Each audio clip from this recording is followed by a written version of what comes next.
This channel does not promote any violent, harmful, or illegal activities. All content provided by this channel is meant for an educational purpose only. শুরুতে আমরা নজর রাখবো সরাসরি পার্লামেন্টের দিকে, কারণ উন্নাওয়ের নির্যাতিতার বিচার চেয়ে সংসদে সুর চড়াচ্ছেন প্রিয়াঙ্কা গান্ধী। সরাসরি শুনবো কি বলছেন কংগ্রেস সাংসদ। अरे वर्तमान की बात करिए, देश को बताइए आप क्या कर रहे हैं, आपकी जिम्मेदारी क्या है? कि सारी जिम्मेदारी जवाहरलाल नेहरू की है। अध्यक्ष महोदय जी, ये सरकार आर्थिक न्याय का सुरक्षा कवच तोड़ रही है। आज संसद में बैठी ये सरकार बेरोजगारी और महंगाई से जूझ रही हमारी जनता को क्या राहत दे रही है। कृषि के कानून भी बड़े बड़े उद्योगपतियों के लिए बन रहे हैं। सही एमएसपी को छोड़िए, डीएपी तक नहीं मिल रहा है।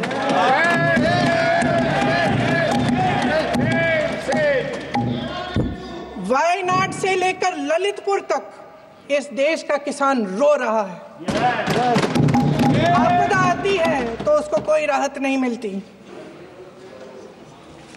भगवान भरोसे है आज इस देश का किसान, उसको छोड़ दिया गया है।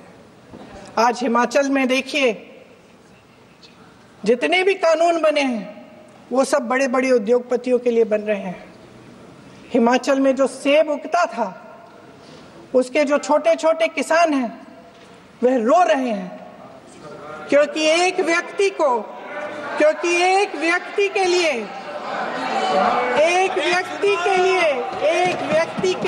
सब कुछ बदला जा रहा है। सुनने की हिम्मत रखो। मैं अध्यक्ष महोदय जी, अध्यक्ष महोदय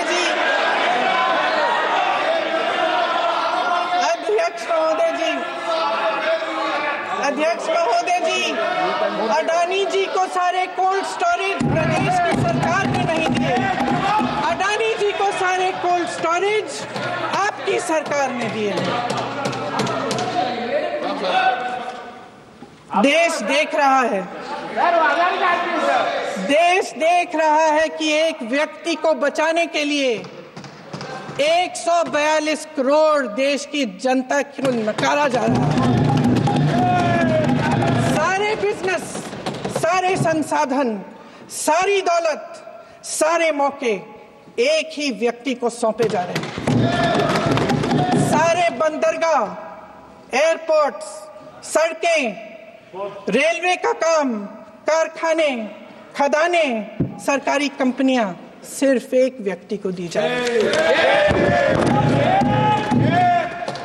जनता के मन में हमेशा ये विश्वास होता था कि अगर कुछ नहीं है तो संविधान हमारी सुरक्षा करेगा, मगर आज आम लोगों के बीच ये धारणा बनती चली जा रही है कि सरकार सिर्फ अडानी जी के मुनाफे के लिए चल रही है। देश में बहुत तेजी से गैर बराबरी बढ़ रही है। जो गरीब है वो और गरीब हो रहा है, जो अमीर है वो और अमीर हो रहा है। इस सरकार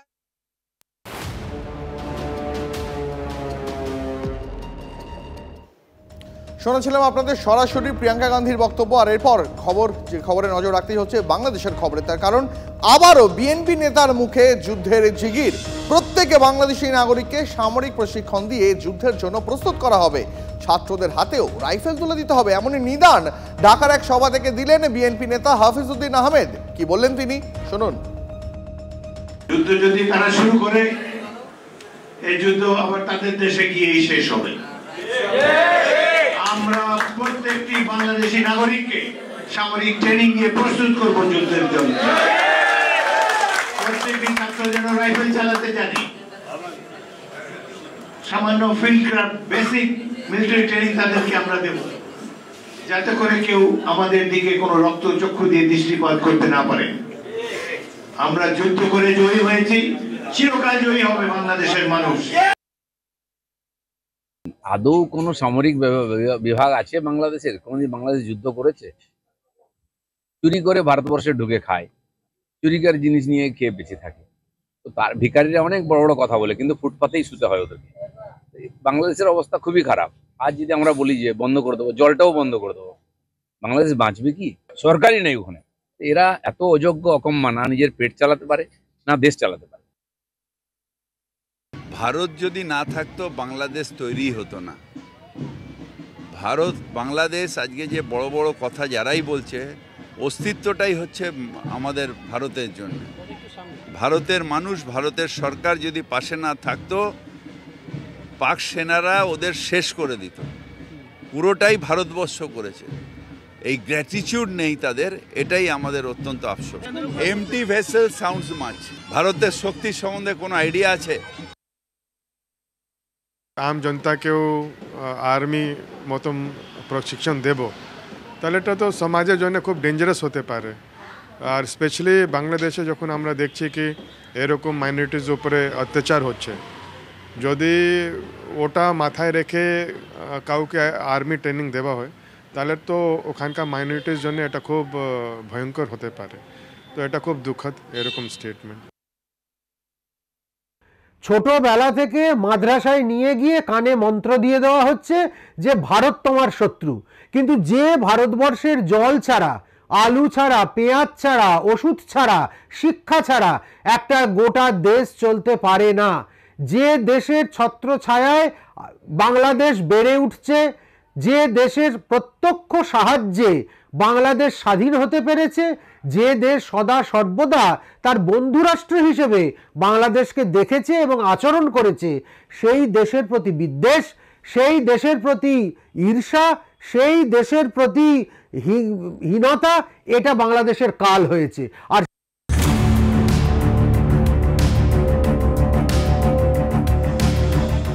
হিন্দুদের ওপর শুধু নিধন বা নিপীড়নই নয়, এবার খ্রিস্টানদের ওপর নয়া ফতোয়া বাংলাদেশে। বড়দিন এবং বর্ষশেষের উৎসব পালনে কড়া ঢাকা পুলিশ। নতুন নিয়মে বড়দিনে এবার ঢাকার প্রত্যেকটি চার্চে আর্চওয়ে দিয়ে দর্শনার্থীদের প্রবেশ করতে হবে। বর্ষশেষের উদযাপনে কোথাও কোনো জায়গায় আতশবাজি বা পটকা ফাটানো যাবে না, ওড়ানো যাবে না ফানুসও। সম্পূর্ণ নিষিদ্ধ থাকবে এই সমস্ত কিছু, জানিয়েছেন ঢাকা মহানগর পুলিশের DMP commissioner Sheikh Sajjad Ali. Minorities বিরুদ্ধে কোথাও, মাত্র বাংলাদেশে নেই, এখানেও না, এনি কান্ট্রিজ, এটা না হলে ভালো। It is condemnable. আমরা জানি কি যত মাইনরিটিজ আছে বাংলাদেশে এখন আতঙ্কে রয়েছে। হিন্দু, বুদ্ধিস্ট, খ্রিশ্চান, যারা জৈন, পার্সি, সবাই এখন আক্রান্ত রয়েছে। অনেক থ্রেট আছে। আমরা দেখলাম কি বুদ্ধিস্টদের কলোনি উপরে খুব ভয়ঙ্কর হামলা হয়েছিল। আর আমরা ভাবি কি ইন্টারিম গভর্নমেন্ট নেসেসারি স্টেপ নেবেন কি খ্রিশ্চান, হিন্দু, বুদ্ধিস্ট মাইনরিটিস ওরা যখন সেলিব্রেশন করছে ওদের উপরে অ্যাটাক না হোক। একটা ইসলামিক স্টেট হিসেবে বাংলাদেশ আত্মপ্রকাশ করতে চলেছে। এই যে হিন্দুদের ছেড়ে এবার খ্রিস্টানদের ওপরও সরকারের রোষের দৃষ্টি পড়ল, কেমন করে উৎসব করবে, কেমন করে উৎসব করবে না, এই যে এত নিয়মবিধি, এটা কোনো গণপ্রজাতন্ত্রী দেশের স্বভাব, সেই দেশের আচরণ হতে পারে না। এর থেকে সম্পূর্ণ স্পষ্ট বাংলাদেশ জেহাদি এবং মৌলবাদীদের দ্বারা চলছে, নিয়ন্ত্রিত হচ্ছে। ইউনূস সরকারের সমস্ত নিয়ন্ত্রণ শেষ হয়ে গেছে।